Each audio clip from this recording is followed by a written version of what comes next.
विद्यालय विद्यालय teacher and student story. इसे बच्चों की कहानियां ने प्रकाशित किया है। विद्यालय विद्यालय सफलता की प्रेरणादायक कहानियां, आलसी विद्यार्थी की कहानी, स्कूल की कहानी। प्रशासनिक दृष्टिकोण से विद्यालय विद्यालय की बृहद परिभाषा है, लेकिन यदि साधारण अर्थों में समझें तो प्राथमिक शिक्षा देने वाली किसी भी संस्था को विद्यालय या स्कूल का दर्जा दिया जा सकता है। लेकिन क्या किसी भी स्कूल को कामयाब बनाने के लिए केवल शैक्षणिक अनुभव ही आवश्यक है, या इससे बढ़कर हमें विचार करने की आवश्यकता है? इसे समझने के लिए आइए चलते हैं एक बेहतरीन कहानी की ओर। मुकेश अपनी कॉलेज की शिक्षा खत्म होते ही नौकरी ढूंढने में लग गया। कई साल नौकरियों की तलाश करने के बाद जब वह हताश हो गया तो वह अपने दोस्त के बड़े भाई के पास सलाह लेने पहुंचा। वह कॉलेज में प्रोफेसर थे। उन्होंने मुकेश को छोटे बच्चों को पढ़ाने की सलाह दी। मुकेश को अपने दोस्त के भाई की सलाह अच्छी लगी, इसलिए वह फिलहाल बच्चों को ट्यूशन के लिए तैयार हो गया। घर आते ही मुकेश ने एक कमरे में एक छोटी सी कोचिंग शुरू की। धीरे धीरे मुकेश को बच्चों को पढ़ाने से अच्छे पैसे मिलने लगे और उसे पढ़ाने में मजा आने लगा। ट्यूशन में बच्चों की बढ़ती संख्या देखकर उसने सोचा क्यों न एक स्कूल ही खोला जाए जिससे और अच्छी आमदनी हो। बस फिर क्या था, मुकेश ने बैंक से ऋण लेकर एक छोटे सा स्कूल खोला। स्कूल की फीस कम होने की वजह से छात्र तेजी से बढ़ने लगे। बहुत ही कम समय में मुकेश कामयाबी की सीढ़ियां चढ़ता जा रहा था। मुकेश ने स्कूल में अच्छे अच्छे शिक्षक भर्ती कर लिए, जिससे 4-5 साल तक तो मुकेश को स्कूल चलाने में कोई समस्या नहीं हुई। लेकिन एक सरकारी आदेश ने उसकी दुनिया हिला दी। डाक द्वारा प्राप्त हुए पत्र से उसे पता चला कि राज्य के 5 वर्ष पुराने सभी विद्यालयों में ऑडिट किया जाएगा, जिसमें बच्चों की योग्यता देखकर ही स्कूलों की मान्यता बढ़ाई जाएगी और जिन स्कूलों में शिक्षा का स्तर गिरा हुआ है तत्काल उनकी मान्यता रद्द हो जाएगी। बस फिर क्या था, नए नए स्कूलों में खलबली मच गई। सभी अपने अपने स्तर से अपने स्कूल को अच्छा दिखाने में लग गए। मुकेश ने अपने स्कूल के शिक्षकों की मीटिंग बुलाई और उसमें बच्चों की पढ़ाई के बारे में जानकारी ली। शिक्षकों के गोलमोल जवाब सुनकर मुकेश को एहसास हुआ कि उसे खुद जाकर बच्चों की जांच करनी चाहिए, तभी उससे अपने स्कूल की स्थिति का पता चलेगा। मुकेश सभी बच्चों की कक्षाओं में एक एक करके पहुंचा और उनके विषय से संबंधित प्रश्न पूछने लगा, लेकिन एक भी बच्चा सही तरीके से मुकेश के प्रश्नों का उत्तर न दे सका। इस बात से मुकेश को बहुत गुस्सा आया।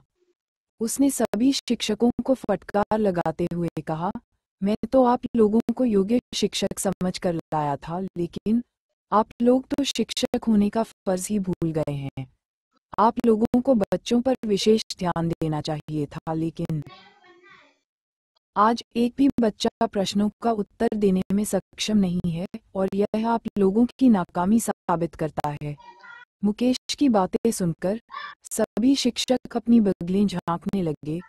मुकेश को कोई रास्ता नजर नहीं आ रहा था कि इतने कम समय में वह अपने स्कूल के बच्चों का प्रदर्शन अच्छा कैसे करें। तभी वह अपने उसी पुराने दोस्त के बड़े भाई से मिलने निकल पड़ा, लेकिन रास्ते में एक विशाल जनसमूह ने उसके रास्ते में बाधा खड़ी कर दी। देखते ही देखते बहुत से लोग हाथों में झंडे लेकर सड़क पर बड़ी संख्या में इकट्ठे हो गए हैं।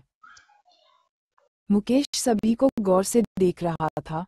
जब उसे आगे बढ़ाने का रास्ता नहीं मिला तो वह रैली के अंदर शामिल हो गया और रैली के बारे में पूछने लगा। लोगों की जानकारियों से उसे पता चला कि किसी व्यक्ति ने इन लोगों की धार्मिक भावनाओं को आहत किया है, इसलिए सभी उसके विरोध के लिए इकट्ठे हो रहे हैं। मुकेश विज्ञान के जमाने की सोच रखने वाला व्यक्ति था। उससे यकीन ही नहीं हुआ कि आज भी लोग धर्म के नाम पर इकट्ठे हो जाते हैं। धार्मिक एकता देखकर मुकेश का माथा ठनका। उससे लगा, यदि धर्म के नाम पर इतने सारे लोगों को इकट्ठा किया जा सकता है तो क्या किसी एक मकसद के लिए स्कूल के सभी बच्चों को एकजुट करके शिक्षा की ओर नहीं बढ़ाया जा सकता। उसने स्कूल पहुंचकर सभी शिक्षकों को एकत्रित किया और उनसे कहने लगा कि बच्चों की एकता बढ़ाने के लिए हमें कुछ करना होगा, तभी बच्चे आने वाली परीक्षाओं में अच्छा प्रदर्शन कर सकेंगे, अन्यथा हमारे स्कूल की मान्यता रद्द हो जाएगी। मुकेश ने योजना के अनुसार सभी बच्चों को अगले दिन स्कूल से दूर शहर में स्थित एक खेल के मैदान में पहुंचने को कहा। बच्चों को बताया गया कि मैदान में एक प्रोग्राम का आयोजन किया गया है जहां बच्चों को प्रोत्साहित किया जाएगा।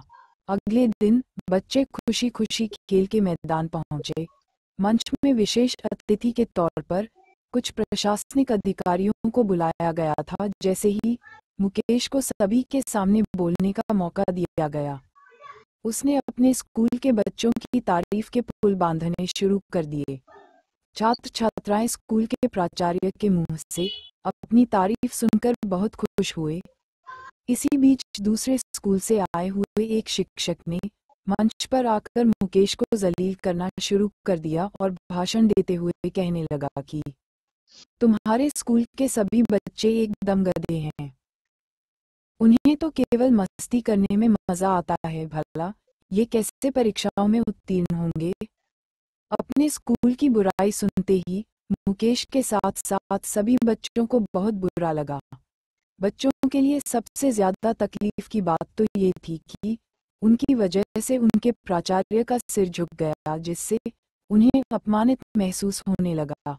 शिक्षक की बात से नाराज होकर कई बच्चे जोर जोर से चिल्लाने लगते हैं, लेकिन तभी मुकेश मंच में आकर अपने स्कूल के बच्चों को शांत करते हुए कहता है, यदि इनकी बात का जवाब देना चाहते हो तो अपने मुंह से नहीं, अपने परीक्षा परिणाम से देकर दिखाओ।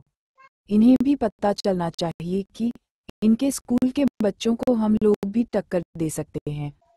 बस फिर क्या था, सभी विद्यार्थियों ने मुकेश की बेइज्जती का बदला लेने का इरादा मजबूत कर लिया और पढ़ाई में जुट गए। लगातार अभ्यास की वजह से बच्चों के अंदर पढ़ने की लगन बढ़ गई। स्कूल के साथ साथ घर पहुंचकर भी बच्चों का ध्यान किताबों में लगा रहता। कुछ महीने गुजरते ही परीक्षा की घड़ी आ चुकी थी, लेकिन ये परीक्षा केवल बच्चों की ही नहीं बल्कि मुकेश के अपमान की भी थी। जैसे ही परीक्षाएं प्रारंभ हुई, बच्चों ने अपनी प्रतिभा का प्रदर्शन करना शुरू कर दिया। सभी बच्चों ने आत्मविश्वास से लबालब होकर अपनी परीक्षाएं दी और जैसे ही परीक्षा के परिणाम घोषित हुए, पूरे राज्य में मुकेश के स्कूल ने जीत का परचम लहरा दिया। दरअसल इस बार की परीक्षा में मुकेश का स्कूल राज्य में सभी बच्चों को अच्छे अंकों से उत्तीर्ण करवाने वाला प्रथम स्कूल बन गया। अपने स्कूल का अद्भुत प्रदर्शन देखकर बच्चे दंग रह गए। उन्हें यकीन ही नहीं हुआ कि उन्होंने साबित कर दिखाया कि मेहनत और एकाग्रता से सब कुछ हासिल किया जा सकता है। अच्छे अंकों से उत्तीर्ण होने वाले विद्यार्थियों को सम्मानित करने के लिए स्कूल में एक प्रोग्राम आयोजित किया जाता है, जिसमें सभी बच्चे उपस्थित थे। लेकिन जब विद्यार्थियों ने मुकेश के साथ उसी शिक्षक को खड़े देखा जिसने मुकेश की बेइज्जती की थी, तो उन्हें बहुत गुस्सा आया है। दरअसल बच्चे अपनी कामयाबी से उसे जवाब देना चाहते थे, लेकिन उन्हें समझ में ही नहीं आ रहा था कि उनके प्राचार्य मुकेश उस शिक्षक के गले में हाथ डालकर क्यों घूम रहे हैं।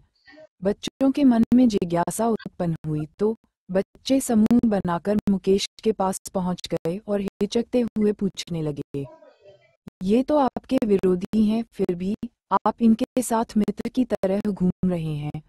मुकेश ने मुस्कुराते हुए कहा कि बच्चों, तुम्हें गलतफहमी हो रही है। ये मेरे दोस्त हैं और इन्होंने ही तुम लोगों को कामयाबी तक पहुंचाने के लिए मेरी योजना में मेरा साथ दिया। जैसे ही बच्चों को पता चला कि मुकेश ने उन्हें एक लक्ष्य देने के लिए सार्वजनिक मंच पर अपने अपमान का झूठा नाटक रचा था, वह सभी हैरान रह गए। वहां मौजूद सभी बच्चों ने मुकेश की बुद्धिमानी भरी योजना के लिए जोरदार तालियों से अभिवादन किया। मुकेश ने अपनी अक्लमंदी से सभी बच्चों को दिशा देते हुए पढ़ाई के लिए समर्पित कर दिया, और यही था अपने अपमान का असली बदला, जिसके लिए बच्चों ने अपनी सीमाओं को तोड़ते हुए इतिहास रच दिया। और इसी के साथ कहानी खत्म हो जाती है।